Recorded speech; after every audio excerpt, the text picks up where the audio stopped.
So I'm going to talk about very simple stuff, childish stuff, really. So, since this question came up, I think one should start with that about this terminology, right? People talk about parallel algorithms, distributed algorithms, and so on. Convention is that, for instance, if you go to our building one floor down or two floors down or further down, there are these cluster computers that are there, which are used for parallel computing by my colleagues here in physics extensively. And these are basically architectures where several things are happening in parallel, but there is a master control where you divide up the problem into component tasks, farm it out, and then collect results. So you can think of it as a chef who has many assistants. You say, you cut onions, you do this, several are doing in parallel, and then you periodically synchronize, collect things together. That's really the PRAM model that you would read about. So that's really what is normally called parallel algorithms. By distributed algorithms, people usually, so distributed is a word that signals that these are autonomous ones, lack of centralized control.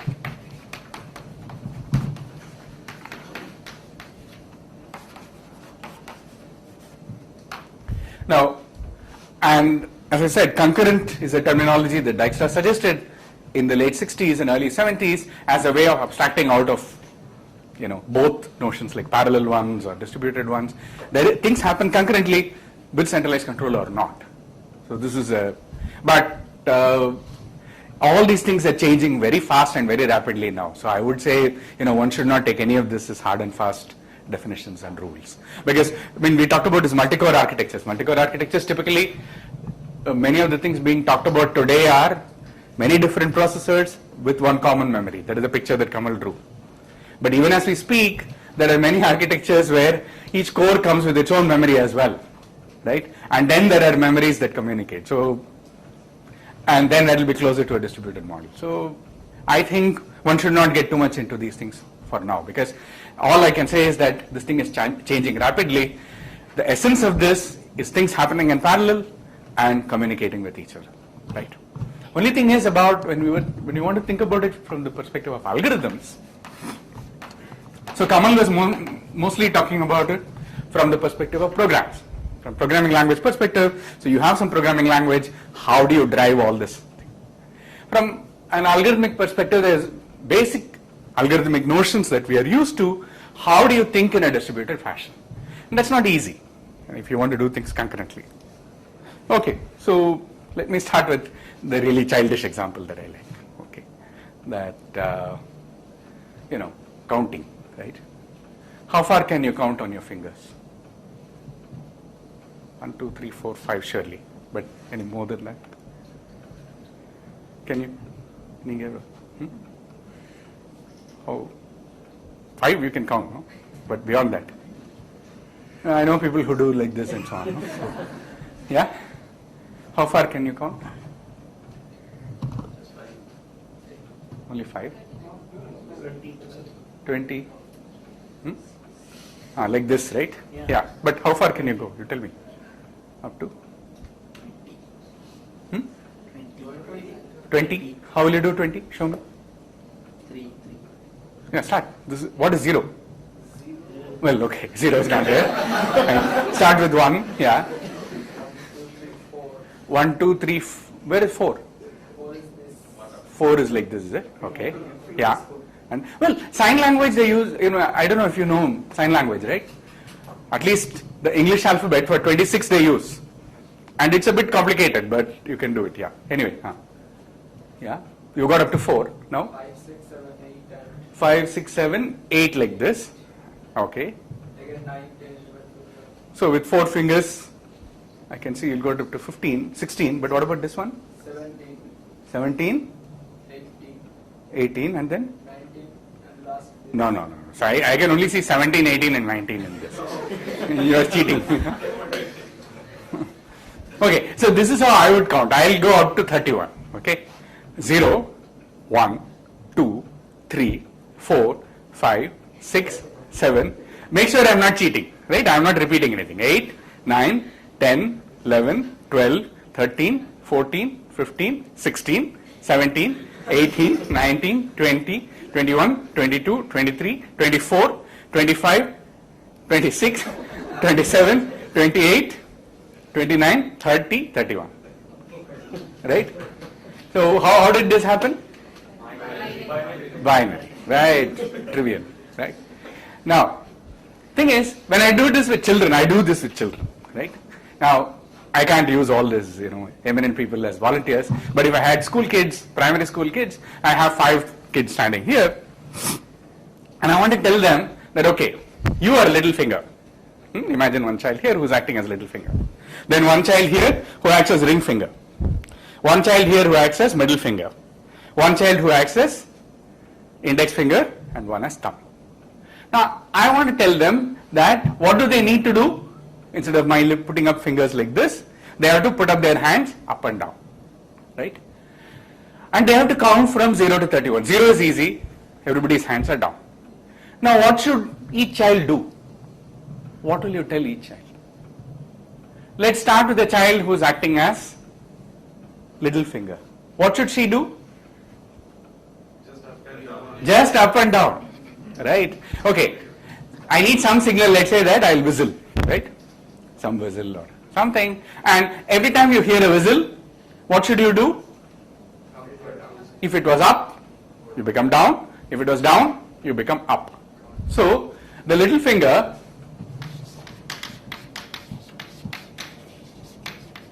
toggle on every tick, on every whistle. Okay. Now, what about the other fingers? Okay, so what are the numbers for which, let's see this, what are the numbers for which this finger is up? All odd numbers, it's down for all even numbers. Good. What about this one? For which numbers is it up? When does it go up first? 0, 1, 2. And then 3. 4 it's down. So, the next finger, the ring finger is going to be up for, down for 0, 1, then up for 2, 3, and then 4, 5 it's down, 6, 7 it's up, and then 10, 11, and so on. What about the middle finger?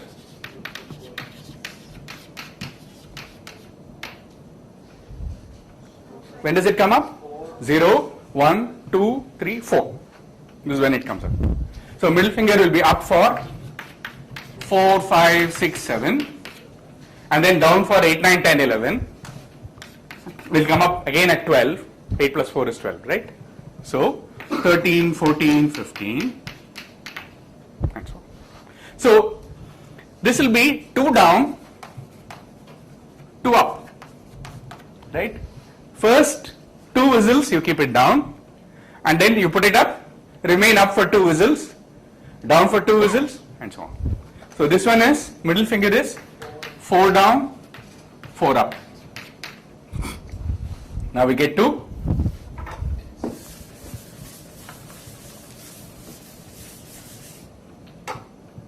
the ring finger. Quite easy to see because first time you come up is at 8. So 0 to 7 you are down. So 8 down. Oh, this. Clearly I am confused. 8 up. And thumb is going to be down for 16. First time you come up is at 16. 0 to 15 you are down. So first 16 whistles you are down. But I think it's not fair at all. Asking little children, to, you do it. I have done it many times. You do it, you give instructions like this, the children are going to get very confused. Because if a child makes a mistake, right, you're listening to whistles and counting, right? And if one child puts up, the hand too eagerly or too late, like complete chaos after that. So not a great idea. And remember, another thing bad thing about this instruction is, you're counting up to 32, and to do that you're asking these children to count up to 16 and 8 and all that. Something is not quite right. Surely you can give simpler instructions than that. What instruction can you think of? toggle when the lower significant one comes down. See. Think of this finger. What does this represent? This is 8, right? When does it come up? After 7. What is 7? Like this. What does this stand for? 4. When does it come up? After 3. 3 is like this. When does this come up? At 16. Before that is 15. This is very easy, right? So now I say, little finger, hey little finger, you toggle. For anybody else, what should you do? Look to your right. Right? Look to your right. When all hands are up, what should you do? Ask them to put it down and you put your hand up. So you put your hand up. When should you put it down? You don't think about it. Somebody else will tell you. Is it clear? So the rule is,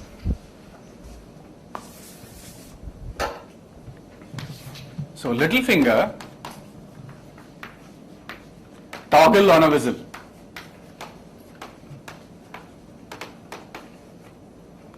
Everyone else,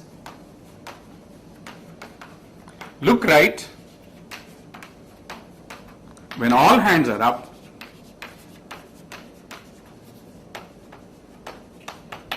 ask them to put it down.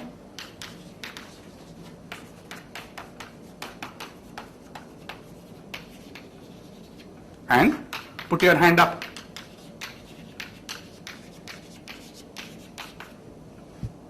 What have you done here? Is it clear that this works? Right?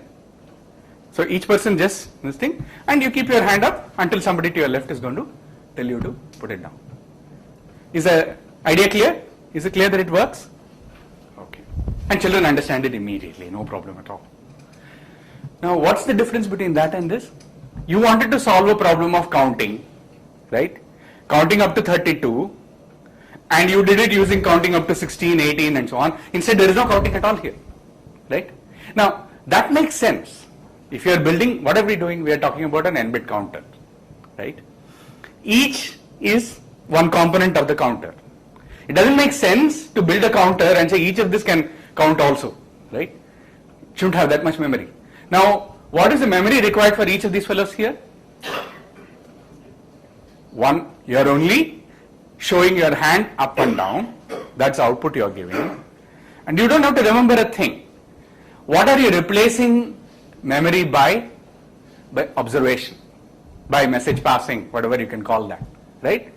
This is the heart of thinking in parallel or distributed algorithms. You want to replace local computation by communication.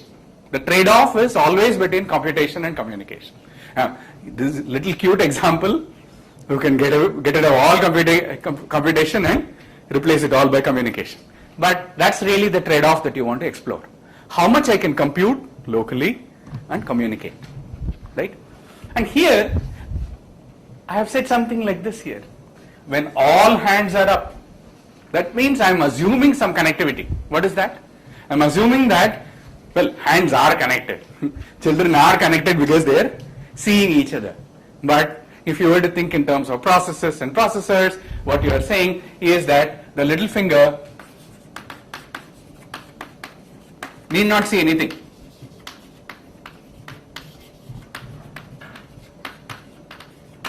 Other fingers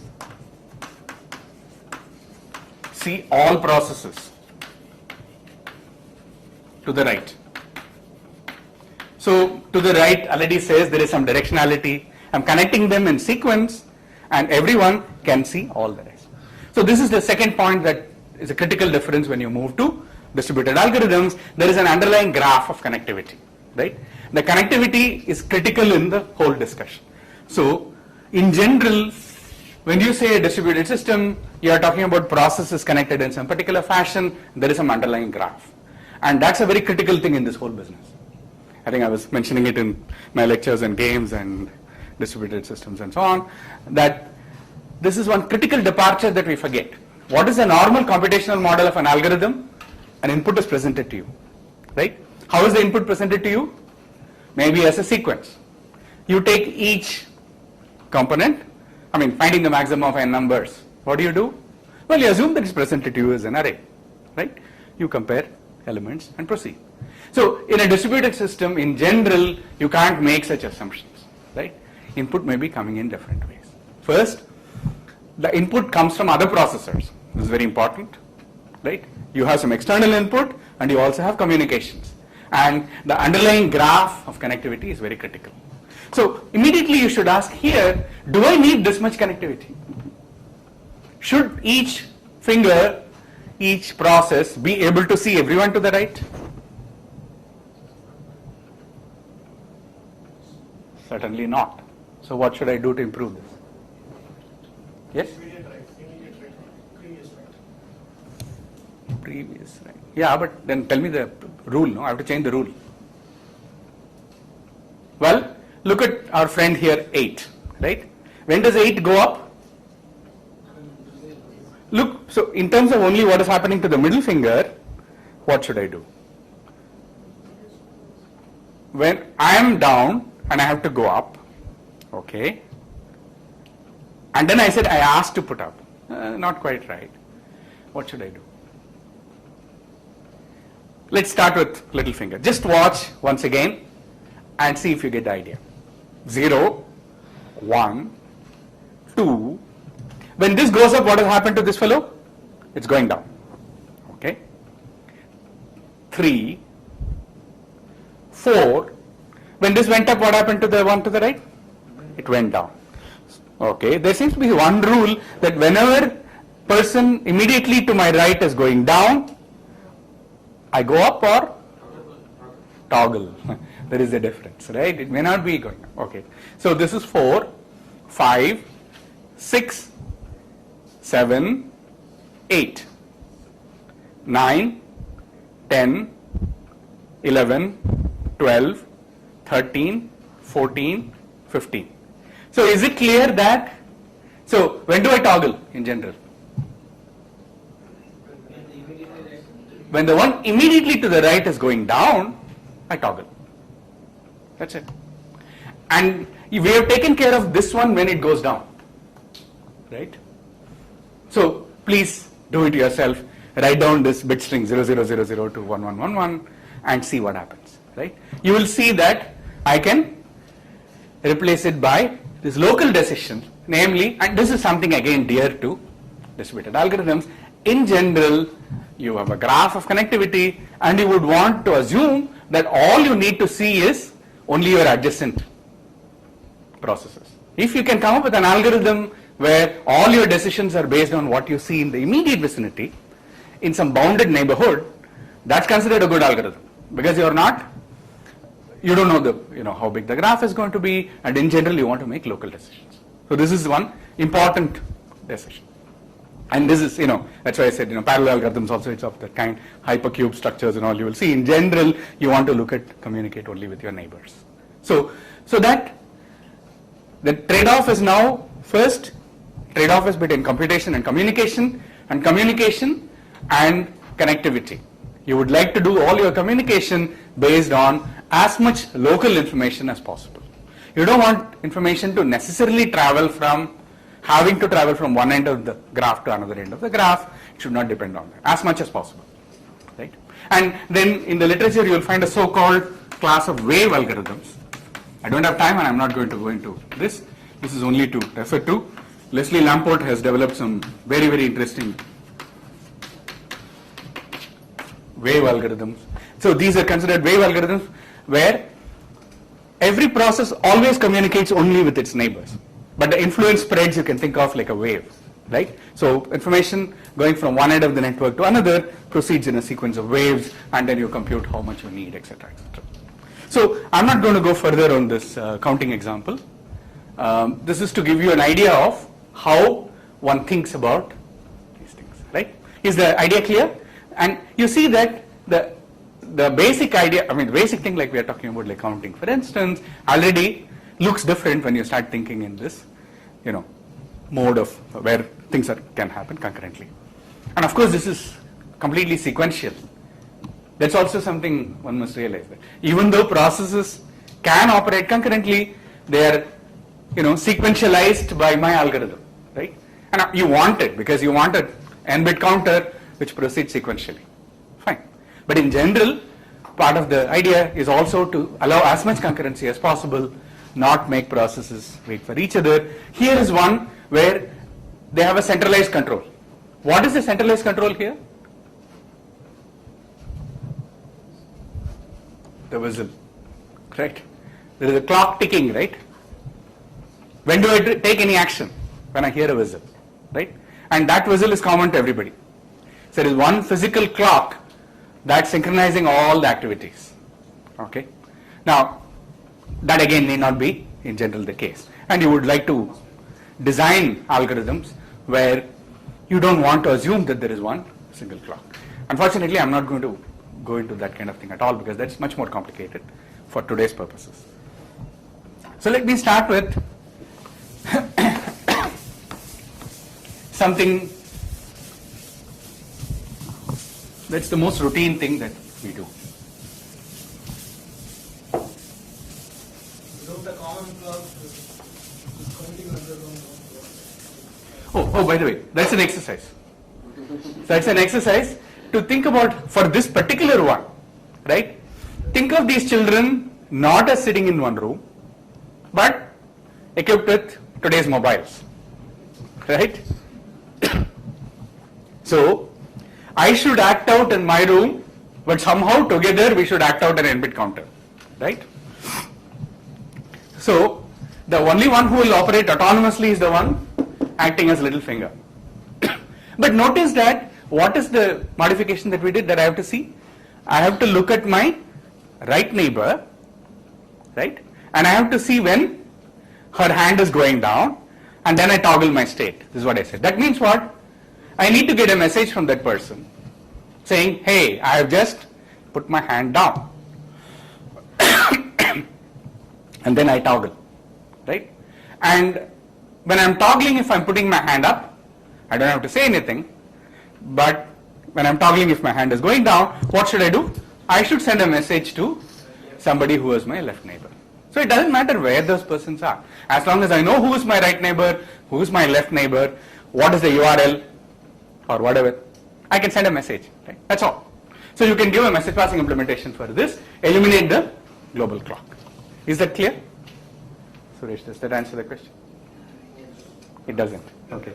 Yeah. No, because messages have to be sent. I mean, so for instance, when this day goes down, that day. No. So the protocol for each of the guys equipped to the mobile, you wait for a message, then only you act. Except for the endpoint, the one. No, the point is that suppose the little finger, ring finger, and ring finger go down. Yeah. Okay, then there are 3 messages that have to be passed. Yeah. And depending on when they are passed, I mean, the index finger has to come up, but the little finger might also come up at the same time. Exactly. So this is the critical thing about, as far as the messages are concerned, what kind of behavior you are assuming, right? Oh, this is the kind of details that you have to get into, and now you can see how far Kamal stuff, comes, right? Thing is, when I'm saying a message is sent, if 2 messages are sent, they should be delivered in the order in which they were sent. That's important. And there must be some way of timestamping or some way of comparing different things that come. Then you can ask, hey, but isn't that a global clock again, right? Okay, so that is called the problem of clock synchronization. You can assume that they are all working on local clocks, but you have to synchronize clocks somehow. So many of the results that you can prove in the message passing model very often are up to clock synchronization. But let's assume that there is one IST or Greenwich time that you can use, and use that to disambiguate messages sent at different times. If you do that, actually you can get a fairly simple thing. But you can go further also, but that's much harder. Okay, but as I said, that's the kind of complication that I don't want to get into. This is to really give you a flavor of what I call the kind of thinking that goes into algorithms of this kind. That's all I'm trying to do. Okay, so what is the most basic problem that we begin our algorithms 101 with, right? What I always say, by now you know me, right? What is that? That, okay, it's a big name. As far as I am concerned, finding the maximum of n numbers, right? Come on. Finding the maximum of n numbers is what you begin algorithms with, right? You are given n numbers, and they're laid out to you. You take the first one, call it the maximum, and then on your mother's knee you learn that, you compare adjacent ones. By the time you have done n minus 1 comparisons, you get the maximum. And n minus 1 comparisons are necessary. That's a lower bound and upper bound, and then you say okay. And then we talk about sorting and all that after that, right? Because this is like first step. Question is, how do you do it in a distributed world? If there are n processes, each holding on to one number, how are you going to find the maximum? You meaning who? Who finds the maximum? There are n processes, right? Process 1 has a value x1, process 2 has x2, and so on. For, convenience, I'll assume that we are working with where all the numbers are distinct, okay? Which is also a deadly assumption. How do you know they are distinct? But, okay, I know, right? Fine. But they're all there. Somehow you want to find the maximum. Again, since there is no you sitting out there, that means that all the processes have to find a maximum. Right? Isn't that a reasonable thing to say? Because you don't know who, right? You can say that whoever is the maximum should know that at the end of the algorithm, I am the maximum. That's a great thing to do, but what about the others who are all deluding themselves thinking that they are the maximum, right? Doesn't help. So, the only way to define the problem is to say that there are these n processes sitting there who have values x1, x2, xn, and they have to do some communication, and at the end of the algorithm, all the processes should have the value which is the maximum. How do you solve this problem? Once again, the underlying connectivity comes to play, right? Because you have to exchange messages, give information locally to others, so you have to find out something. So let me take again the simplest example. So once again, how do you do these things? The standard one that is assumed is assume that they are connected in a ring.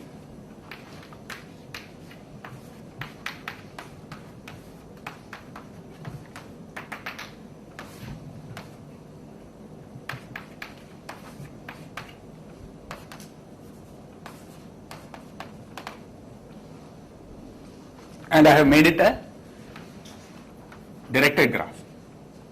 So there is a notion of who is my left neighbor and who is my right neighbor. If this is what is given, how will you solve the problem? What does process I do?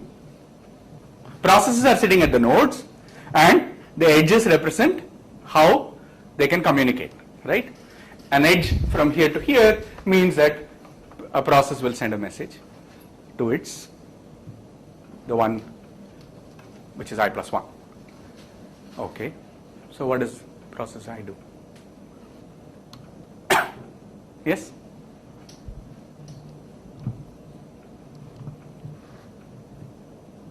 Suppose we start with x1. Yeah. x1 will send x to its number. Yeah. Now x2 will check, and if x2 is big, x2 will say to the next person that I am the big guy here. Right. In that way, so finally every processor will know who is the... Very good. Only thing is, the fact that you said we start with x1 will send to x2, how would x1 know that it's one to start? Already, does it mean that they all know who is the minimum? Right? X1 has the number, X1 has the name X1. But x1 knows its own name, but others also think I am the person to start, right? So it's not quite like that, right? So really the point is anybody can start. Because there is a symmetry in the problem, unless you break the symmetry in some fashion, you have to assume that really anybody can start. So process I, suppose it decides to start. What should it do? It has no basis for comparison with anybody else, right? It says, hey, I am the maximum, and sends it to I plus 1. Now, process I plus 1 gets a number from its left, right? Now, what can it do? Now it has two numbers. It can compare. It can compare the alleged maximum with whatever is locally there. If the alleged maximum happens to be smaller, what should it do? I should just drop it, right? Swallow the message, nothing to do. If the alleged maximum happened to be bigger than whatever I am, yes, then I am a decent person. I forward it to whom? The next one, I plus 2, right? So in general, what does process I do? Process I, if it's just waking up from sleep, right, and decides to find the maximum, what it will do is to say, claim I am the maximum and send it to I plus 1, right? Is it clear? On the other hand, if it gets a message from I minus 1, what should it do? Compare with my local value. If my local value is indeed bigger, I just swallow the message, I do nothing. Because presumably at some point, or you can say at this point itself, I wake up and say that I am the maximum and forward it, right? Otherwise, whatever was the received one, I'll forward it. Is the idea clear? Should I write down all these things? No. I think, yeah. And when this keeps happening, what will happen at some point? If I send messages to my right, if I ever get a message from my left having my own value, I know I am the maximum. Right? That means what it is actually, a value that has gone around the ring fully once should be the maximum. Uncontested hero. Right? So at that point I can declare myself to be the maximum. But then I have to tell everybody else. Right? At this point, the maximum value should go once more around the ring. Is that clear? You can't eliminate that. You have to go around once more. Fine. So how many messages got sent in this? 2n?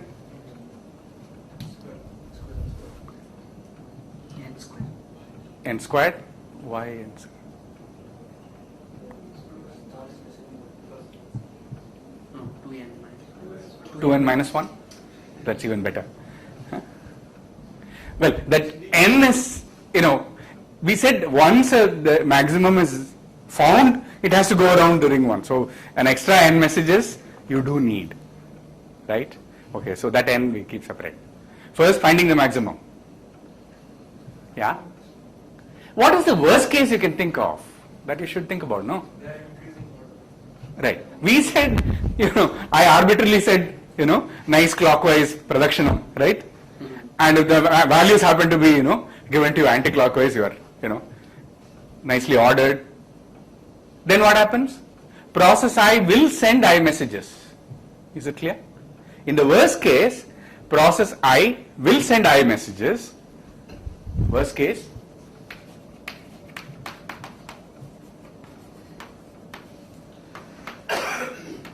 Sends I messages. Therefore, the total number of messages is I, that is order n squared.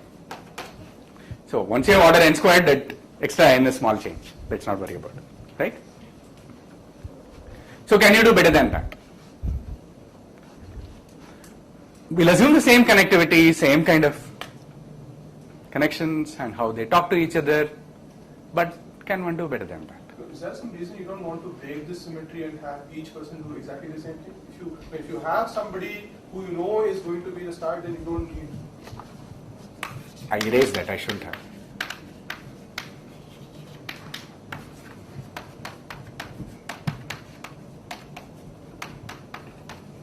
This is ground rules.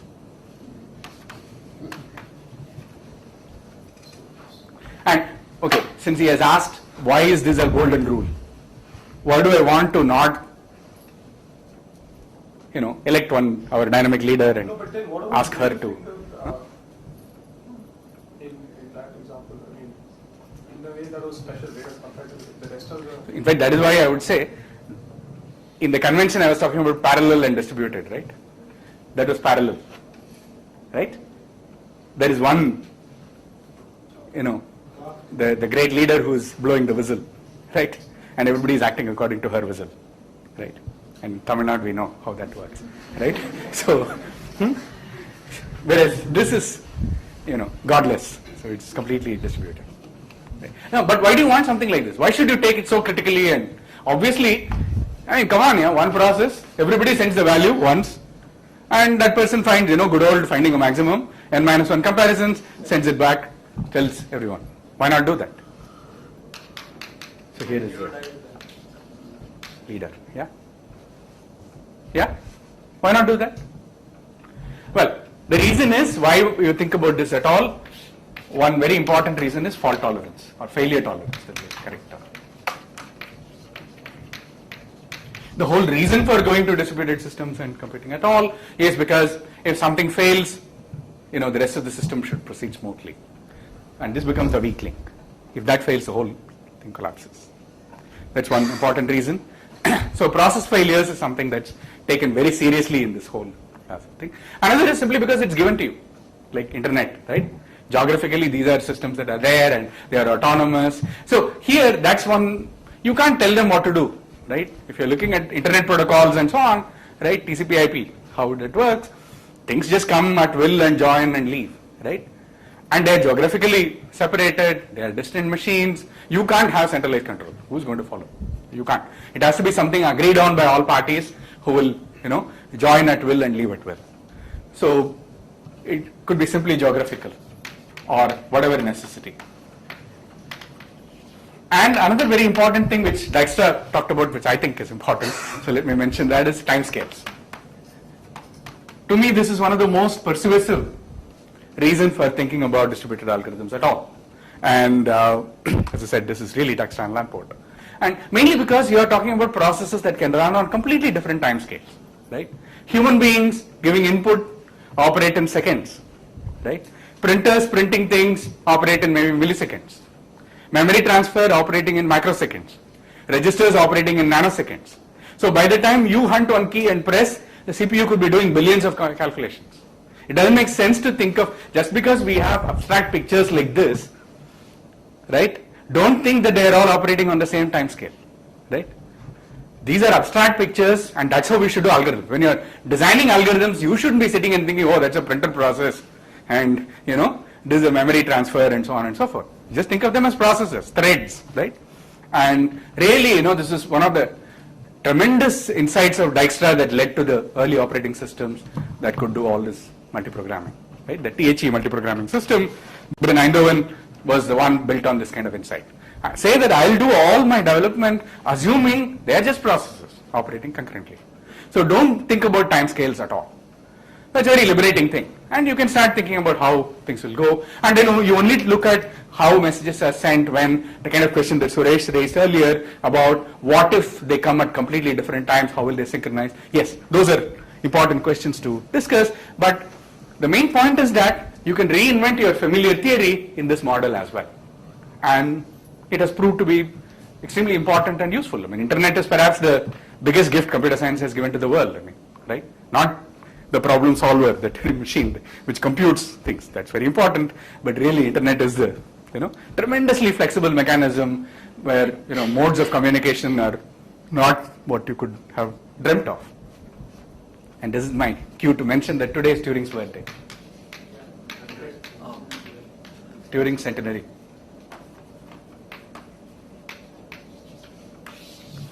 And, last month in Cambridge there was a Turing centenary conference, and, somebody was saying that if, Turing would have been really proud of something that humanity got from computing, it would be the internet. And, Turing's great papers, one is this model of a Turing machine, and the other one is of what is called the Turing test. And most people compare and say what is the deep one and so on. But certainly Turing had this idea of computers communicating with each other, human beings communicating with computers, and all these, and how that in itself is a kind of embodiment of human intelligence. Okay, this is something that Turing was thinking of. Anyway, so today's program is quite apt in my opinion. And also we are planning to have, among this Golden Jubilee lectures, one day devoted to the life of Alan Turing and his work. Most likely in August, sometime middle of August we'll have one, and you'll get information on that. Okay, so let's get back to this model and then ask, how can you do better than this? One thing is that what is clear is this is the problem, right? You're making process I send I messages. Can you fix this somehow, right? And make it all messages travel to one fixed neighborhood. So for this, I'm going to move to a bidirectional ring. So that means it's an undirected graph and or bidirectional, so messages can travel in both directions. So let's assume that what we have is a bidirectional ring, and it's an exercise for you later to see how you would do it for a directional ring, directed ring as well. So what each process does is, let's fix a neighborhood. So this is a K neighborhood.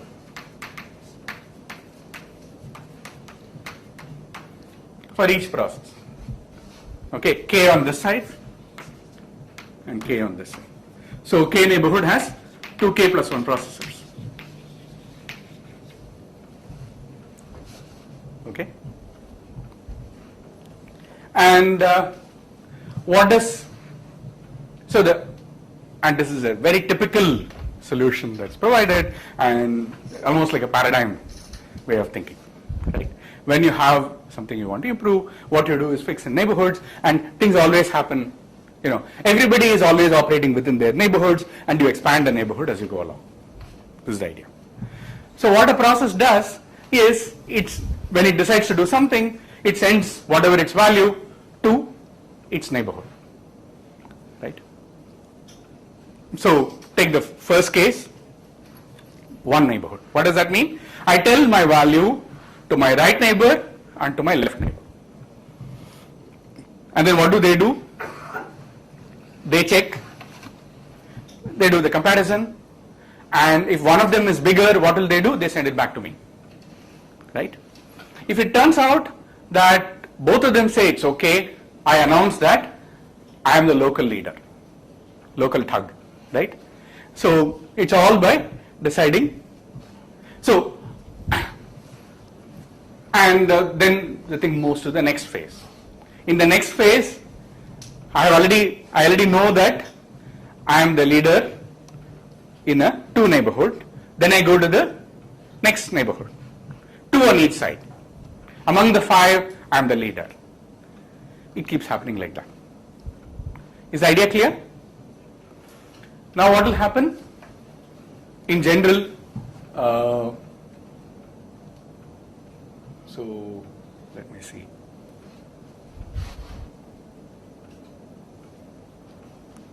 Actually, not 2K. I'll go for, yeah, okay. Let it be.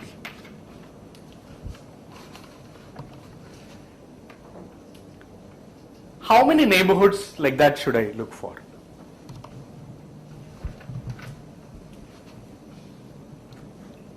What do you see what I'm trying to do? Powers of 2. Powers of 2. Powers of 2 is what I want to do, right? Yeah. So if n is, let's say, order 2 power L, right? N equal to 2 power L without thinking about it. So I want to look at that many faces, L faces, right? So how should I do this? Any? Yeah?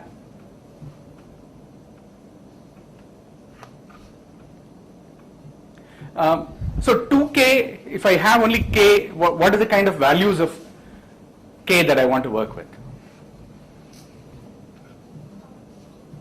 In the Lth phase, what should be K? Am I hearing something? Shreya saying, yeah.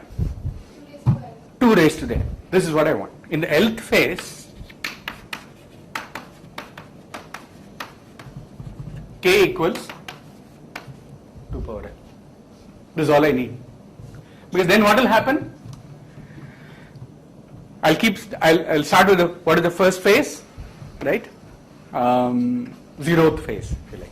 0th phase, I send it to both my neighbors, and at any point of time, I'm sending it to 2 power L processors on each side. Find the maximum. Whoever is the maximum will move to the L plus 1th phase, right? Whoever is the local leader will move to the L plus 1th phase. You keep doing this. How long do you have to do this? Log n. Log n, right? So how many phases? order log n phases.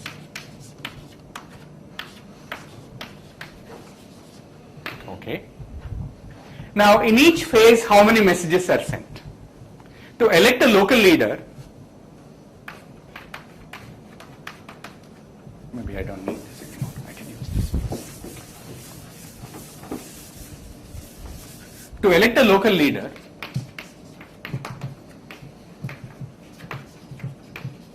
in the elk phase,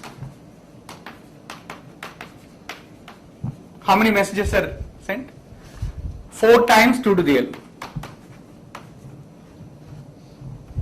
2 to the L in this direction, it has to come back. 2 to the L in this direction, come back. Right?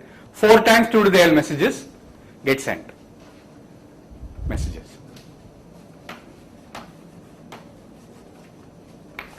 How many local leaders are there in the Lth phase? Remember, at the same time it's happening all over the place. We are really exploiting the concurrency here, right? Remember in the first phase when we are starting, everybody is comparing with their neighbors all around the ring, right? So how many are there?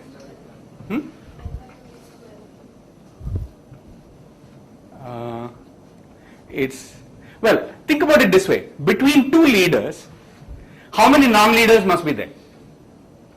Between any 2 leaders, right? Between any 2 leaders, between any 2 local leaders,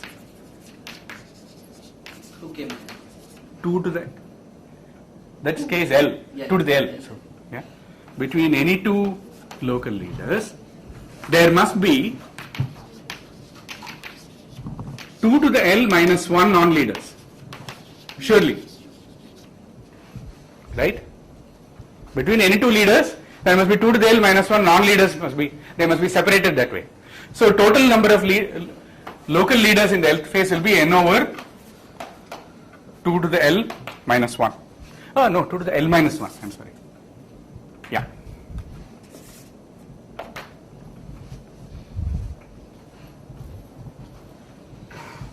Yeah.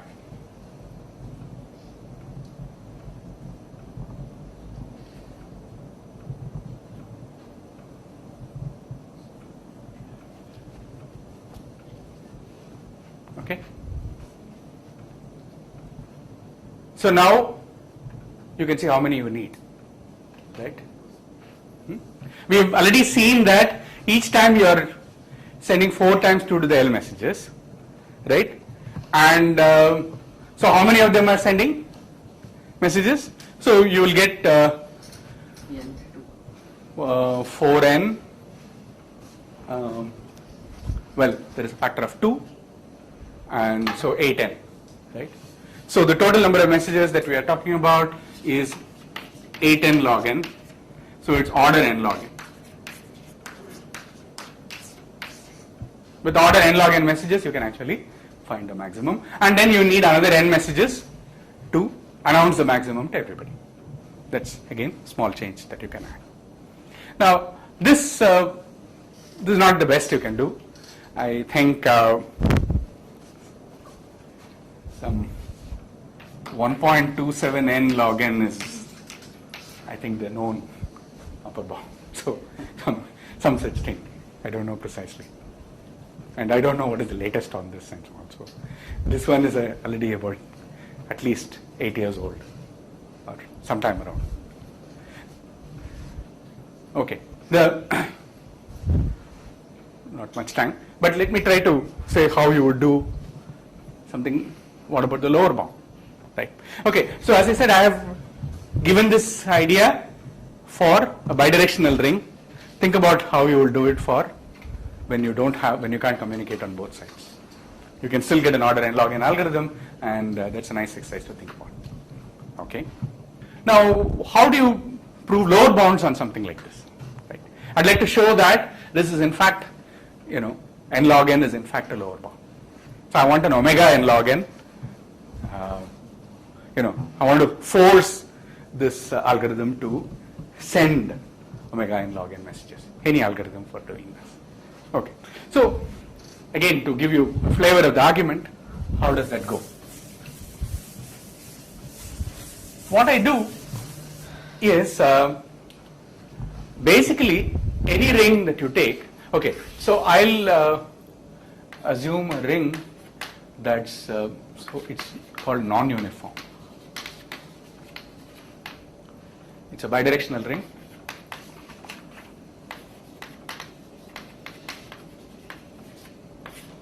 Non-uniform in the sense that processes no n. This is another important thing that you will find in the analysis of distributed algorithms, how much each process knows about the entire graph. The knowledge of a process about the global system is something that's an important criteria. It's not necessary in this algorithm that we talked about here, right? Do processes need to know the value of n? Not at all, right? It's a ring, so you just wait for something that goes to my right to come back from my left, right? So you don't need to know n at all. So such an algorithm is called a uniform algorithm. A uniform algorithm is another prized one you would like to work with. And remember, I am talking about a very, very simple graph here, namely the ring. Okay, another exercise is to think about how you would do something like this for an arbitrary graph given to you, right? Where you communicate with your neighbors and somehow it doesn't follow here. It doesn't follow. You have to do it separately. Okay, so the way you do it is that you split it into half.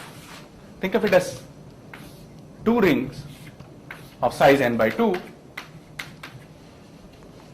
And what you do is you say that, okay, if the number of messages is for a ring of size k is m of k, right?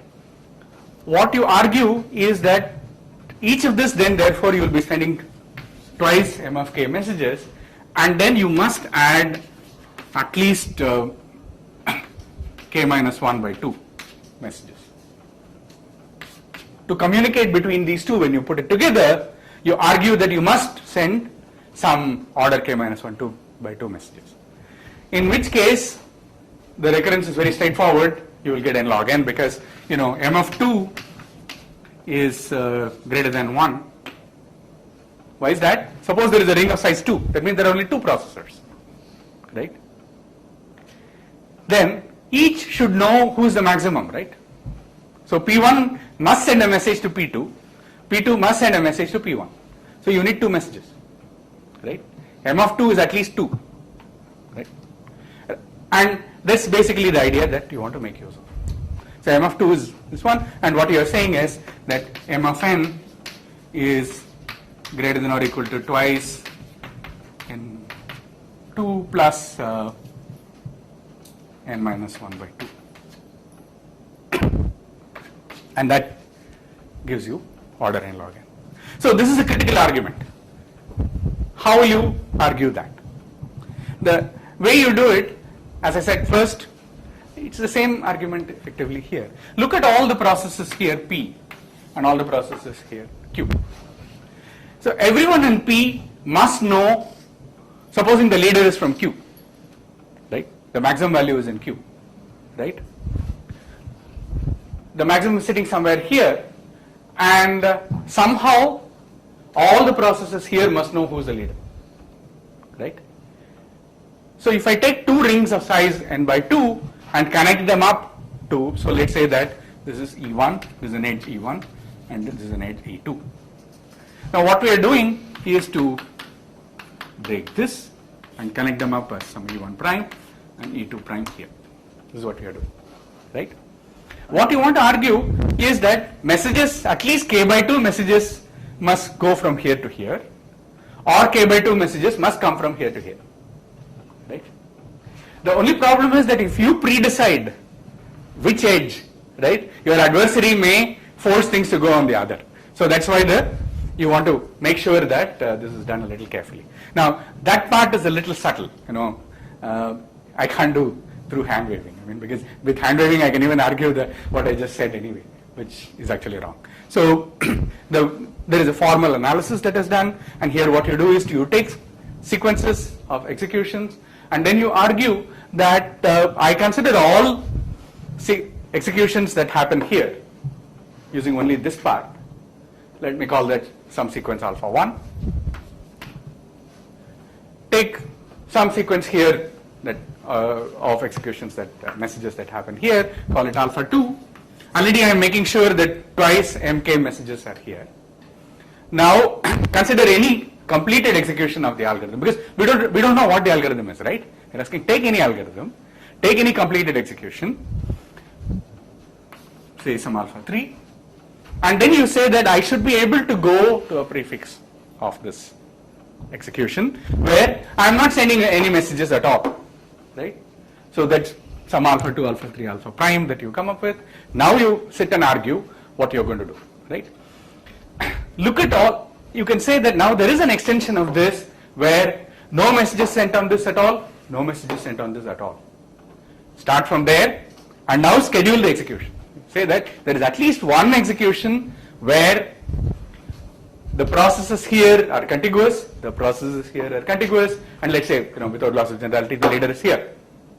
That means that inductively, whatever are we are talking about at the kth stage, that at least half of the messages must travel across one particular edge.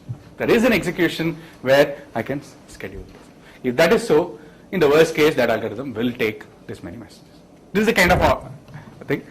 Normally, doing a lower bound proof of this is like one lecture. I mean, it will take, a lot of little lemmas to be proved, and you can establish that lower bound of this kind can be done. Now, this was to show you that if you take something as simple as finding the maximum of n numbers, there is a distributed version of that, and a distributed version of that you can do very familiar analysis. You can do a trivial upper bound like order n squared, slightly more thought, an improved upper bound like order n log n, and a matching lower bound omega n log n. You can do all this. You can actually carry this kind of analysis forward. For instance, I give you the graph and I want to find a minimum weight spanning tree, right? How do you do it in this distributed world, right? You're given the graph, processes are sitting at nodes. Now, between themselves, they want to compute a minimum spanning tree. At the end of the algorithm, each process should have a copy of the MST at its node for the entire graph. Again, what is the connectivity based on that you can do, and there are some very nice algorithms. You can do upper bounds and lower bounds of these. You are given a graph, there are all these n numbers, you want to sort it, right? We talked about finding the maximum and minimum. So I'm trying to argue to show you mainly that in the familiar world of algorithms, all the algorithmic problems that we know of, you can start thinking in these terms. Some of them are easy, many of them turn out to be really hard. Like for instance, what I said about MST, finding a cycle in a graph, checking whether a graph is bipartite, there's nice algorithms that you learn in 101. You can start, what is BFS? How will this distributed system together run a BFS on my graph, right? How do you do it? Well, there is an algorithm for that. So, this is really a semester's job, not something that you can do easily. And turns out that many of this analysis is really, really tricky and very simple problems, and many of these lower bounds are not known. I mean, it's an area with lots of open problems. Then comes more interesting ones like randomized algorithms, right? Randomization, once again, distributed randomized algorithms, I'll say, is really where the action is, because they're really tricky and a lot of open problems there. So let me end with one remark. When you want to move to distributed systems like the internet, okay, there is another dimension that comes in, and that's, to me, is something very interesting, namely that after all, the paradigm that we are thinking of is that an algorithm designer says this is what you should do, and all the processes sitting at nodes are nice, well-behaved algorithms which do exactly what the designer tells them to do. If we are thinking of things like the internet that I was talking about, right, these are so-called protocols where processes are in computers, autonomous computers, and all communication is managed using some communication protocol. It's no longer the case that you can assume that everyone will follow the protocol. So another model that is considered is one where each of these processes have their own private objectives. They have certain goals. They'll follow the protocol, follow what the algorithm designer says, only up to a point. If it gets me, good behavior. Otherwise, I don't. Well, oh, by the way, one of the basic ones and extremely interesting one is connectivity. I have this graph. There is node S, there is node T. I want to find the shortest path from S to T. In a distributed algorithm, it's extremely interesting. Now you can say that, well, supposing you were trying to do this on the network, for instance, on the internet, right? How are these things done? Packets are forwarded using routers and so on. Now, that assumes a model where every process is willing to forward a packet from some unknown source to some unknown destination. For what reason? Strictly being altruistic, being a nice person, etc. You can't assume such things, right? Now, so one model is to say that take the same problem, same development, all these things, but also allow these processes to be selfish. The maximum problem, for instance, become one where all these processes have these values x1, x2, etc., but they may lie about their values. Because, for instance, there is a reason for finding the maximum, no? In algorithms, you never think about what is the goal of the algorithm, right? The goal of the algorithm, find the MST, find the maximum, compute the shortest path. Usually there is for a reason, and the participants in the algorithm know the reason. Can they exploit that, right? Now, as I said, Nissan takes this lovely example of where the maximum is computed so that a service is provided. Then I lie, I say my value is high. So you can come up with a mechanism by which processes not only do this but get a payoff or have to pay the algorithm something, and then you can try to change this. And then it becomes game theoretic. Okay? Many of the problems that we can talk about, again, there's development you can do, but finding the maximum is something, it becomes a dominant strategy equilibrium. Finding a maximum independent set, there you get a Nash equilibrium. Finding MST, you're talking about something which is a conditional equilibrium, and so on and so forth. So there is a very nice development that you can do. Start with algorithms that we learn, but as distributed algorithms. Over the last 25 years or so, there is a body of literature that has developed, which gives part of the core that we talk about, quite a lot waiting to be explored. Then the other recent development of looking at it in models of selfish agents, where even that is still dark. When we know only a handful of algorithms of that kind, largely we don't know how the entire development would go. That's it. Thank you.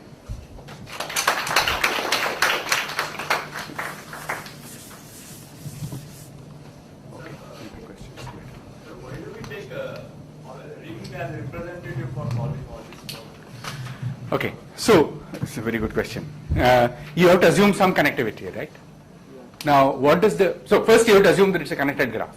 Most of these things, if the graph is not connected, you have a problem. So you have to assume it's a connected graph anyway.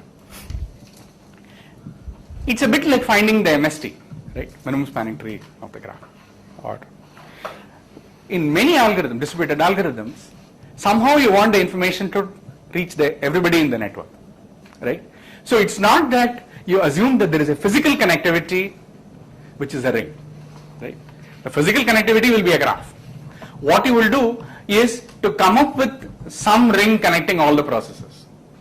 It's a kind of a logical connectivity that you come up with and use that to solve the problem. Because you know that many things can be solved that way. So ring is one, when you can do it, is what. In fact, quite a bit of database transactions which involve many processes. And by the way, this ring will not be for the entire graph anyway. It will be for some subset of nodes which have to compute something together. First, you compute a ring on them and use that to solve problems. So these are virtual links that you set up and communicate on that virtual link. That's the idea. So ring is one thing that normally people work with. Star networks. Star again, not because you have a star available, but first you come up with a kind of a logical star that on your graph, and then communicate on those links. So, anything else? Any other questions? And there are also failure tolerance notions of these things. Oh yes, of course. I put it down. So how much? So that's a very important. So what are the parameters that you study in this whole thing? One is number of messages. I, talked about synchronous processes. These are synchronous rings, so the number of rounds of communication you can talk about. Time complexity you talk about, but message complexity is this thing, because the big trade-off that you are looking for is computation versus communication. How much you want to do. You want to do as little as possible locally and transfer it all into communications. The other parameter that's very critical is failure, right? How much failure can my algorithm take, right? Can I come up with one, so the notion is of K resilience. You want to say that my algorithm will work as long as at most K processes fail. Now K then, given N, what is it? Now of course it's going to be some fraction of N. So agreement problems, typically you show that if 1/3 of the processes fail, you can't do anything. So strictly greater than, the number of failing processes must be strictly less than 1/3. And then you can show that tolerant algorithms exist. Then, so that's one parameter. Another is if you have reliable digital signatures, processes, IDs cannot be forged. See, the moment you can start thinking of failed processes or malicious processes, you can think of lying as well. So use that, how much is available. So different kind of resources that are looked at for this. Yeah. But failure is one. So both node failures and edge failures, both are critical. So some node collapses, its entire neighborhood is gone. And then you have to find some other way of rerouting things. And edge failures is usually easier to work with. Except in the asynchronous mode, in the asynchronous world, edge failures are the most deadly ones. So, well, there are these books by Nancy Lynch. Not a great book, but I'm recording this.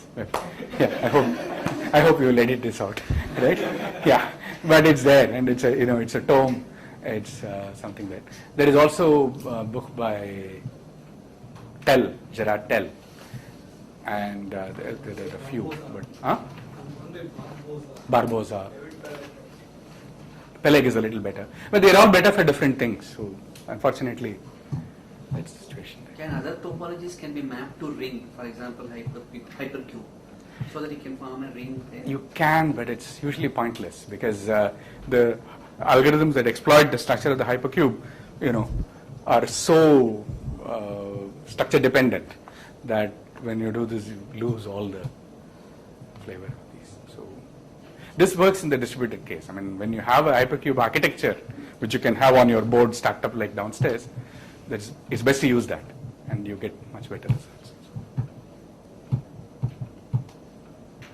Okay, thank you.